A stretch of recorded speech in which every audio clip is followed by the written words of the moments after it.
JDU का एक ऐसा बयान जो आरजेडी का सरदर्द बढ़ा सकता है, लालू तेजस्वी यादव को सोचने पे मजबूर कर सकता है। और बिहार विधानसभा चुनाव से पहले ऐसा बयान लालू तेजस्वी की मुश्किलें भी बढ़ा सकता है। हो सकता है बिहार विधानसभा का चुनाव का जो एक तरीके से तर्ज हो, इसके ऊपर जेडीयू एक एजेंडा सेट करके लड़े। कौन सा वो बात बोल गया जेडीयू, इसके बारे में पूरी जानकारी आप तक पहुंचाऊंगा। लेकिन उससे पहले, मेरा नाम है रजत और आप देख रहे हैं जनता जंक्शन। जेडीयू के राष्ट्रीय प्रवक्ता राजीव रंजन ने जो बयान दिया है वो विवादित भी है, और एक तरीके से मुझे ऐसा भी लगता है कि अगला जो चुनाव होने वाला है बिहार विधानसभा का, उसमें जेडीयू इस बात को बहुत तूल देने वाली है। और अगर ऐसा होता है तो लालू यादव, तेजस्वी यादव की मुश्किलें बढ़ जाएगी। बढ़ इसलिए जाएगी क्योंकि एक तबका जो बिहार में सबसे ज्यादा पावर रखता है वोटों का, एक तबका जो बहुत बड़ा मादा रखता है वोटों की वजह से, वो तबका लालू यादव से नाराज हो सकता है। क्या है वो बयान, पहले मैं आपको सुनाता हूं, बताता हूं। सबसे पहले राजीव रंजन, जो कि जेडीयू के राष्ट्रीय प्रवक्ता हैं,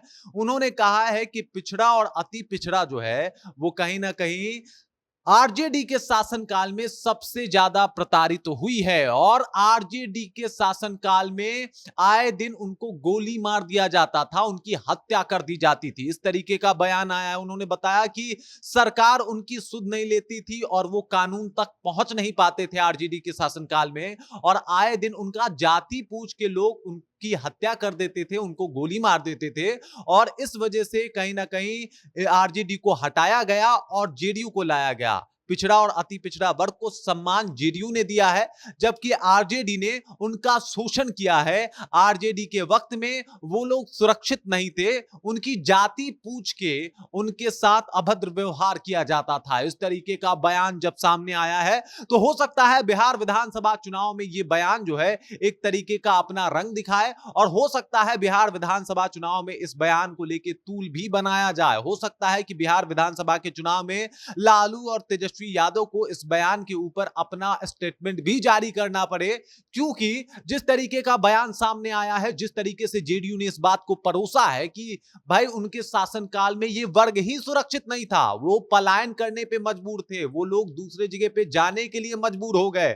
और जो लोग नहीं गए, छोटे छोटे कारोबार करने लगे, उनसे रंगदारी लिया जाता था, उनसे रंगदारी वसूल किया जाता था। और इस वजह से हो सकता है ये तबका शायद उन दिनों की बातों को याद कर ले। उन दिनों की बातों में कुछ बहुत सच्चाई भी है, जिस तरीके से राजीव रंजन ने बोला है। और अगर इस बात को वो मान लेता है तो वो नाराज हो सकता है, और बिहार विधानसभा चुनाव 2025 में इसका सीधा प्रभाव लालू यादव और तेजस्वी यादव पे पड़ने वाला है, क्योंकि ये तबका जो है सबसे ज्यादा मादा रखता है, इनके पास सबसे ज्यादा बिहार में वोटर है। और अगर ये नाराज हो जाए तो कहीं ना कहीं मुश्किलें बढ़ सकती है आरजेडी की। और इस बिहार विधानसभा चुनाव में तेजस्वी यादव के मुख्यमंत्री बनने का सपना भी चकनाचूर हो सकता है। जिस तरीके का बयान दिया है जेडीयू, उसके बाद आरजेडी में खलबली मच गई है और बिहार में सियासत गर्म हो गया है।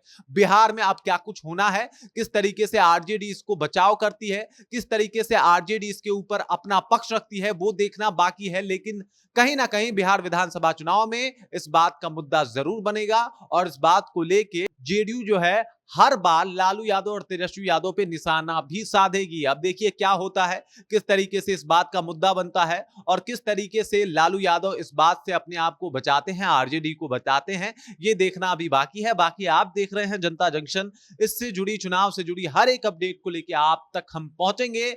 लेकिन आप हमारे साथ बने रहिए, देखते रहिए जनता जंक्शन, और मेरा नाम रजत है।